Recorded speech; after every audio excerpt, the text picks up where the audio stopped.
Live. Hi, everybody. How are you? We've never done this before, so please be forgiving. We're having a hard time seeing ourselves. We're not really sure. We're going to be looking for some questions. What we're going to also do is we're looking at the laptop so that we can see your questions. The camera's kind of far away. We're going to start with some things that are really important to us and hopefully answer some of your questions as well. So we're going to start with Mrs. Kelly. Okay, good morning. So one of the first things we want to do is acknowledge our teachers and staff in District 289. Our teachers have worked extremely hard since all of this has started. Last week, getting materials ready, having conversations about what this could look like for students at home. And I have to tell you that none of us in the education world were trained for this or prepared for this as far as a manual or step-by-step process on how to do this. So we wholeheartedly thank the teachers at District 289 for all of their hard work in working with us and working with families and working with students to do the best that we can while we are out of school. I also want to take a minute and thank our custodial staff at all three buildings. They're doing a phenomenal job right now, and we can assure you that they are working hard to clean and sanitize every nook and cranny of our buildings to make sure that we are cleaning the germs and to make sure our buildings are clean and safe for everyone once we return. So thank you to all of our custodial staff in the district for your hard work. The next group of people we want to thank are our secretaries. They are doing a phenomenal job of keeping up with the answering of the phones, bringing people in and showing them what they might need for their students, explaining even our Google Classrooms if necessary. They've done a fantastic job with that and keeping up. We also really want to thank the parents of our district. This has been a really tough transition for everybody, and everybody has done a phenomenal job of being patient and working with us as we work through whatever it is we have to work through. Every day there's 10 new things that come up that we are like, oh gosh, we're going to try and manage this. So that is, we can't say thank you enough to the families of our district. And finally, we would like to thank our bus drivers because they are getting up every morning to deliver the lunches to the specific sites around the district so our children and families can get fed if the need is there. And also the kitchen staff who is up early, again, making the lunches for everybody. And last but not least, again, the volunteers, because we've had many volunteers such as last minute people who came to help out with delivering some of the lunches, passing them out. So we can't do this without them, and we're very grateful for their help. Absolutely. So we are going to start with just a couple things that we know. We're not sure what information is getting out for you guys, and so we want to make sure. We're going to just start, and we're going to all take turns. We're working together very closely as we work through this. So one of the first things is free lunches are available and breakfast to students of the district. So they're being shipped out. They're being made daily at the Northbrook facility, and then they're being shipped out on buses to different drop-off sites. We're calling them satellite locations. All you need to do is call your school's office, your child's school office, and we will add you to the list. Each school has a different phone number. I'm going to start with ours. Ours is 815-539-6237 for Northbrook. Blackstone's phone number is 815-539-6888. And Lincoln is 815-538-6226. So there's a whole, one of the things is the offices are open every day from 8 a.m. till 12 p.m. noon. So you will have availability to make those phone calls then. We are all just an email away also. If you call and leave a message to the main office, it goes to the secretary's email. They can listen to it then.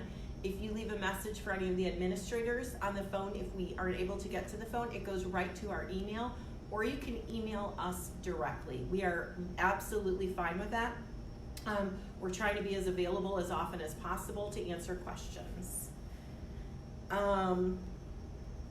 Another thing that we wanted to talk about is how is our communication? Let us know. We're trying to get as much information out as often as possible.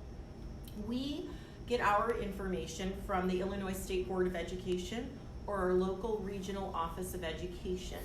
As soon as we receive the information, Dr. School meets with the administrative team and we talk about the best way to get that information out. We are trying very hard not to give too much information too fast. That's one of the things that we are worried about, is that we don't want to bombard you, but we do feel like we're trying to give you the most important information as timely as possible.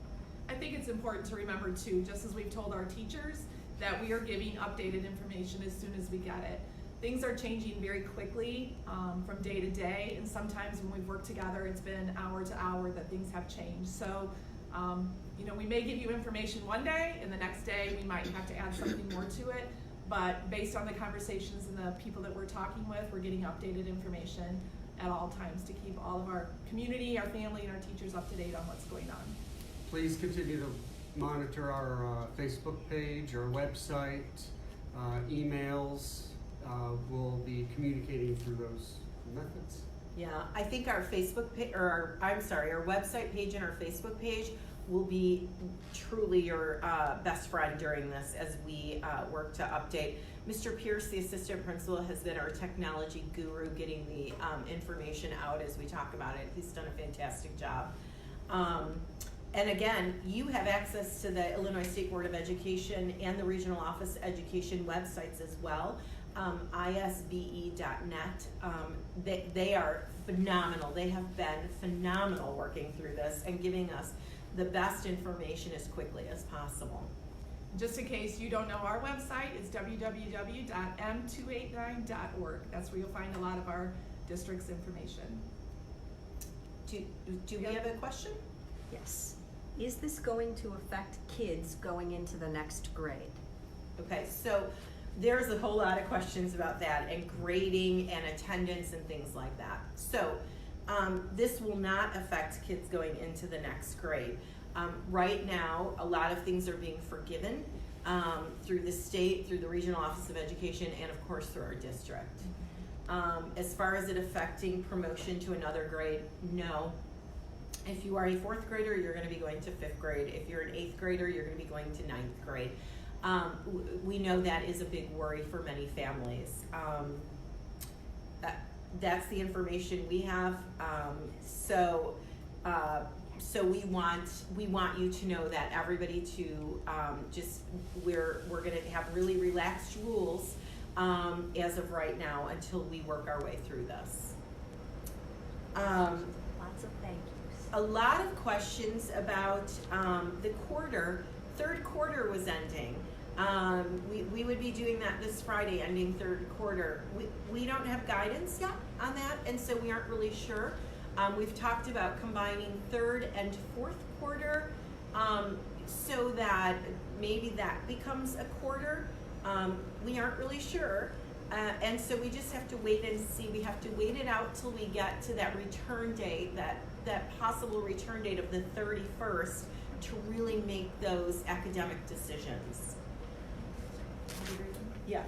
Okay, so one of the questions too that all of us are getting are a lot of questions about grading with the work that has gone home. We've been advised by the Illinois State Board of Education to not be taking grades during this time while we are not in school. Again, the possible return date is March 31st. That's where we're at right now, but again, things are changing all the time. So they're saying right now through March 30th, not recommending that we take grades. However, if this goes longer, we will have to have those conversations. We've been having those conversations. That could change. And again, we will look to the state and the Illinois State Board of Education for guidance, as are all school districts in the state of Illinois, on what that would look like.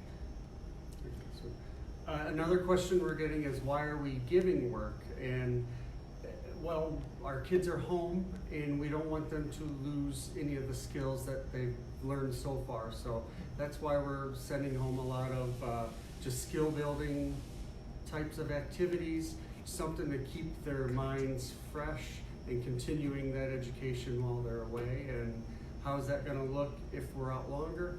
We're still in talking with amongst ourselves on the next step if we get that far. But right now, continue doing what you're doing with the packets and the e-learning, and if those get finished, you can check our Facebook page, our website. Mr. Pierce has been putting up additional links for activities and things students can do to continue learning while they're away. Right. But also look for things around the house that you could do with your students. We were just talking this morning, like work on, find things that start with the letter D, or pull out a recipe and make the recipe for dinner or for lunch, and find real life skills, real life activities that the students could be doing while they're away. Those are all helpful things. Read. Continue reading. Yeah, that's probably one of the most important is the reading. I think one thing that our students crave that we've seen is routine and schedule. And we know that this is hard for you at home to be their teachers. Teaching is hard. It's very challenging, but one of the most rewarding things out there. And we know that you're doing things right now that you might not be comfortable with. But if I could give a recommendation, it's set a routine. Let your child get up in the morning, eat breakfast, have some type of a schedule and a routine for them. And I can just say, especially, for all kids K through 8th grade, but especially the little ones here, don't make them sit and do paper stuff that whole time. Please know we sent plenty of stuff home to do, but make learning fun for them. Keep checking out the websites we've given. If you're practicing counting or addition and subtraction and things like that at home, when they're having breakfast, have them sort or count some cereal or do addition and subtraction problems with cereal. Just look for different ways to build those skills in at your house to make things fun. Things like Mr. Lawrence said, life skills at home, things that you need to learn how to do. Our kids can keep practicing how to tie their shoes. We're just gonna have to partner together to find those things, but I think schedule is really important for kids. I do too. We have noticed at Northbrook with e-learning, the teachers all set up their Google Classrooms. Many teachers in the 7th and 8th grade were already there, so the students were logged on and they understood it. What was interesting is on Tuesday by 8 o'clock in the morning, many were just automatically logging in, like this is our routine, this is what we do. So they are looking for that structure and that rigidity of a routine. And so if you say we're going to dedicate this much time to paperwork, we're going to dedicate this much time to looking for activity online, we're going to go outside and we're going to run around the house 6 times. If you give them the dedicated, structured amount of times, they will respond very well to that. And we do know this is difficult. Question? Mm-hmm. How does e-learning work for a 5th grader? We are not sure how or what to do. Okay, so every teacher has a Google Classroom set up. The 5th grade teachers have 2, their main classroom and their math classroom. They have a login code. All students receive that on Monday. I've lost track of my days as well. I believe on Monday. If you can't find the Google Classroom code in your student's work, you can call the school. We have all of the codes. And I believe they're posted on our website as well. Yeah, our website, all the Google Classroom codes. You type in, when you log into the student's email, this is as simple as it is. There are 9 little dots on the right-hand side. You click those 9 dots, and there's a whole bunch of choices, and one is Google Classroom. You hit the classroom button, and it's gonna, to the right, there's a plus. If you hit that plus, it will say join a classroom, and you type in the teacher's code, and there it is. I went on this morning, I had some discussions with some kids in the classrooms in 5th grade. They are active and up, assignments are posted. The e-learning has started, and I'm gonna go right into a question that was sent this morning about the Active God Days and attendance. Throughout these 10 days, these first 10 days of school days, they are Active God Days. We are asking students to do their work and to log in as often as possible. Many of the teachers are throwing out challenges and just ways to communicate with the kids. We are not keeping attendance at this point. Again, this is a discussion we will be having if we go past that return date of March 31st. We are hoping we do not, but the discussion will be students logging in for attendance and the work that will be required to do. That's going to be our discussion in the next 10 days as we wait and see how this plays out and if we go longer than that. We are truly, we talked this morning, Mrs. Kelly and I and Mr. Lawrence, we all talked about how we are doing this chat to stay in communication with our families. We miss the kids so very much. The teachers miss the kids so very much. I can't tell you how much communication we are having about that and how hard this is on everybody. And we can't wait to see everybody come back. That's the message we want to send to you. We are missing everybody and we're missing our routine. And so we want to have a way to communicate. We don't know if this is the way. If there's a better way, we just thought being all together, we can answer some of the same questions as we move forward. So another question is, can we still do heart health fundraiser from home? Should we mail donations? I think that's a great question. Blackstone and Lincoln are doing the Kids Heart Challenge right now, and I know that both of our buildings have sent information home on how to do this online. I would encourage you, if you do want to continue to do this, you can do it online. At this time, I would probably say not to mail anything in yet and just hold on to it. And we'll continue. Again, this is also dependent on when we will be able to get back in school.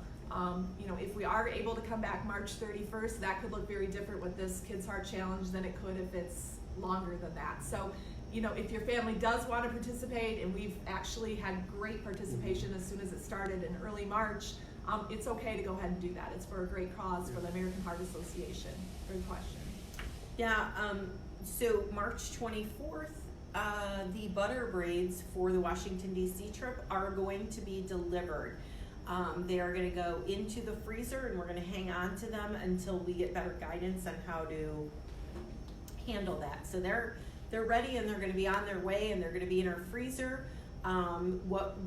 When we decide to give them out, that will be something we also have to talk about and how that will be handled with our kind of isolation and what we've been doing. Another question?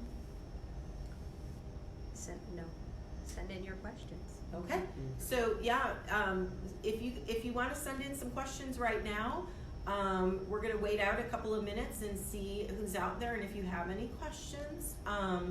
Otherwise, this might be a weekly thing. We'll see how it goes. We'll see how. We'd like your feedback on it. Yeah. It is helpful as well to see. I wanted to give a shout out to our IT staff department here in the district absolutely. as well.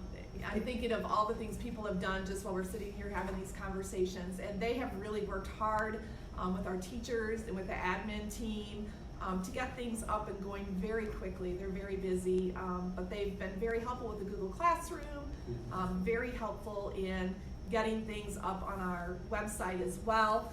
One of the great things that they've done that I really encourage you to do is to watch the video tutorial that they've posted, and it is on our website, on how to access Google Classroom if you're not familiar with that.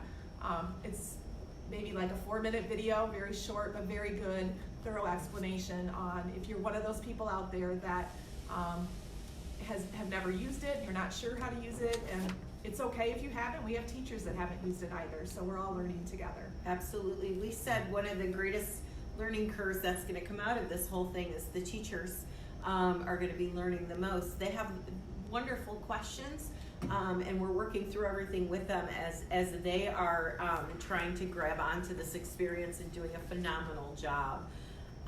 We want to encourage reading and math as much as possible, reading and math.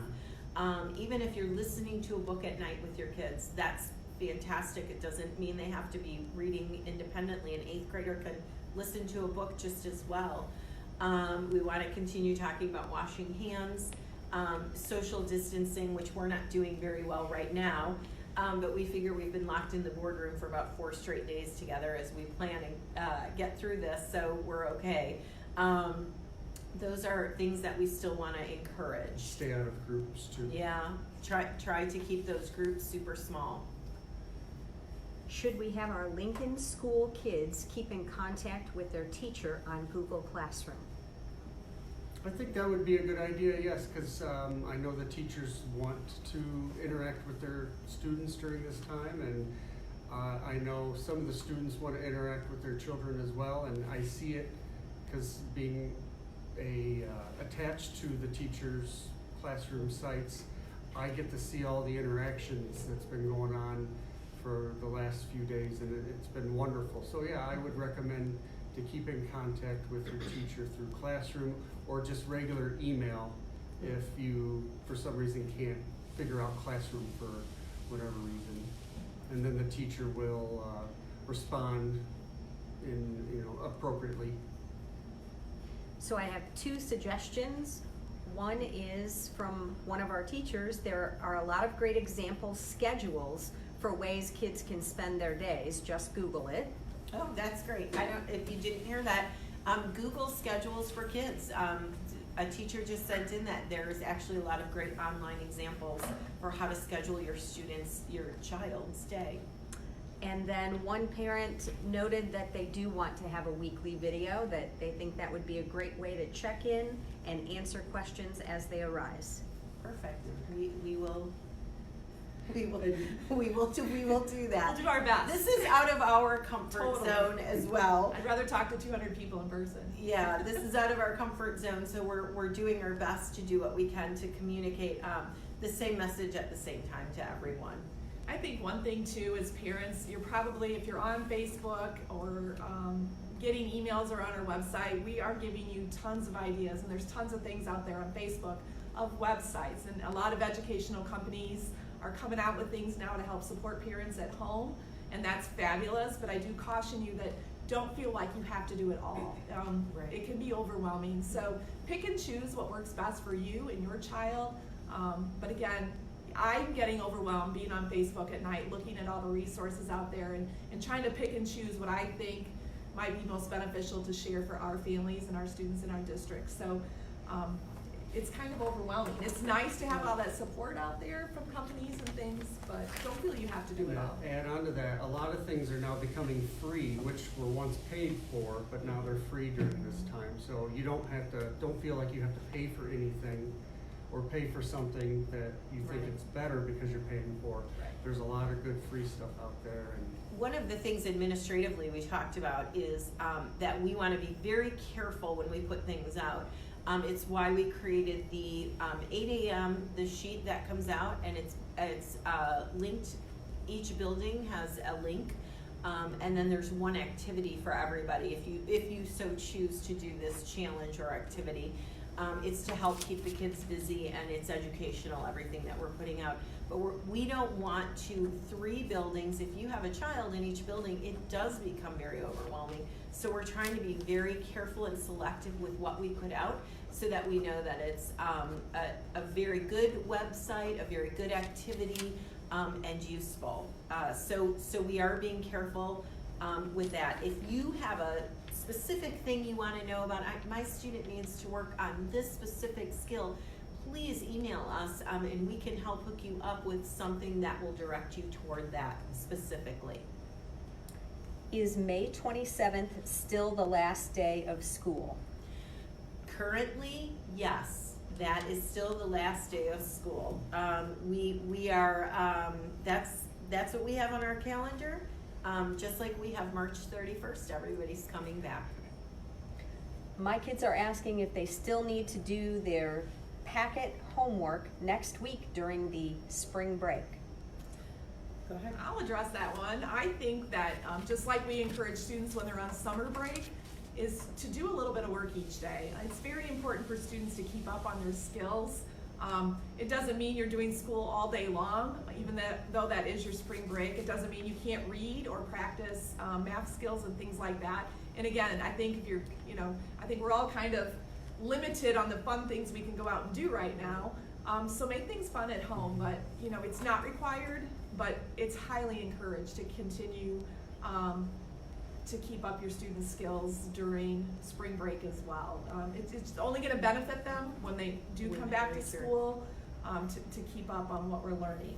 Again, make it fun. Just like reading 20 or 30 minutes a day, if that's what they're worried about during spring break, just to keep them active. I had a parent send an email asking, how do I know if I'm doing enough? And then I ended up calling that parent, and we talked about what she was doing at home, and it is enough. By you just spending time with your kids and talking about some of the skills that they've been practicing in school, I said to the parent too, playing a board game, that's doing enough. You're taking turns, you're learning and teaching them how to be fair. Use this time to just do those types of things as well. If you're doing something, that's great. We greatly appreciate your support. Are parents allowed to join the Google Classrooms to see what is on there that the kids are supposed to be doing? I don't want to have to sit with my child at the computer all the time, watching to make sure they're doing what's posted, but I'd like to know what's there so I can question them about it. So you'd have to have a Gmail account to be able to do it. That would be the first thing, a Gmail email. Has to be through the school. And it has to be through the school. So it's going to be hard for you. However, your student should be more than willing to give you theirs, and you should be able to look at that classroom. Most of the Gmail emails are first initial, last name at m289.org. That's a pretty simple thing. And if your child is telling you not to look at it, feel free to call the principal.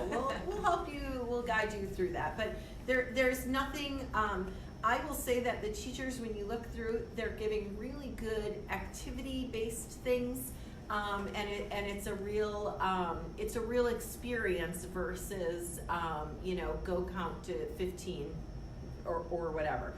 They're giving great assignments that are meaningful. Can you send info of the next video chat via Teacheries so more people might be aware? Absolutely.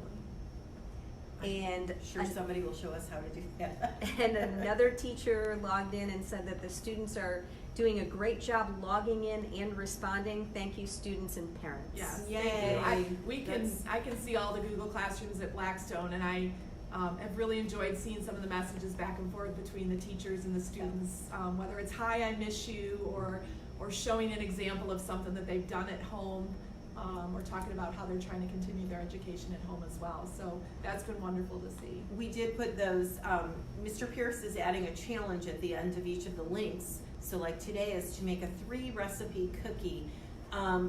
Those are things, take a picture or a video of your child doing that, and we're gonna post it to Facebook so that we can all, it's truly about communicating and staying together as a community, as a school.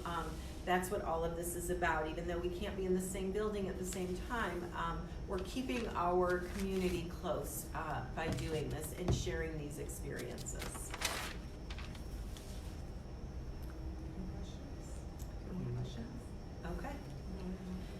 Okay, so we are going to end our video chat. We're so appreciative. We will set another one up for next week, probably next Thursday at 10 a.m. Our calendars are pretty open right now. So we look forward to hearing from you. If questions come along before then, by all means, call us or email us. Thank you. Stay healthy.